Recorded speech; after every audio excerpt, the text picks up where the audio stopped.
Okay. All right. So here we are. Another week. We got reports that the FBI is destroying data at the cyclic rate ever since Kash Patel was appointed. Par for the course. Par for the course. And the people that want to rename mothers inseminated persons don't seem to have any problem with this. What they do have a problem with is federal bureaucrats being shown the door if they don't want to show up to work. I seem to remember these same people celebrating federal workers being shown the door if they didn't want to take an ouchie from Fauci. There was no pity then. There was no sympathy then. Now they have sympathy. Now they have pity.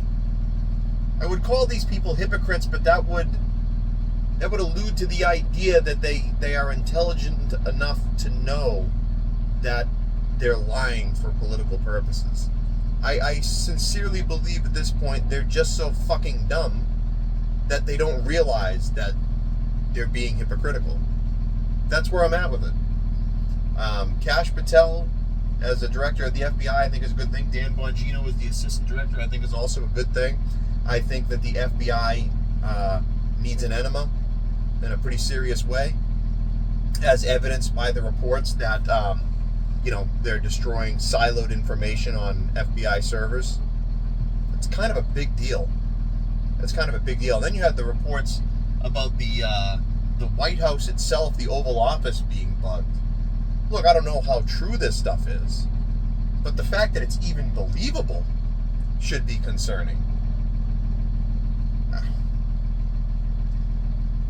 No, I think everything that's happening right now with Elon Musk and Doge is exactly what people voted for, and I'm sick and tired of hearing people cry and rend their clothing about the poor federal employees.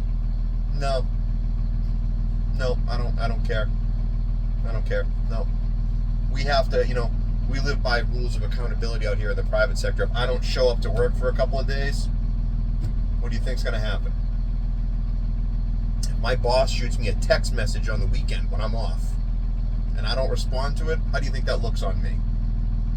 They should be held to the same... Actually, they should be held to a higher standard in federal government. They got their unions going to back them. That's another thing. Since when do civil servants unionize? The police unionized? I don't think they should. The fire unionizes? I don't think they should. The FBI unionizes? I don't think they should. Unless you're under the impression that the Marine Corps should unionize. I don't think they should. I think they're there to serve, not there to benefit themselves. And that's the other thing. All these people who serve in Congress and Senate, you got more millionaires per square foot in Washington, D.C. than almost anywhere else in the world. How do these people triple their net worth in a number of years on a salary that it's impossible to do that with? If you make $200,000 a year, and that's being generous for a lot of the people in Congress, how do you become a millionaire, a multi-millionaire, $20 million in 30 years?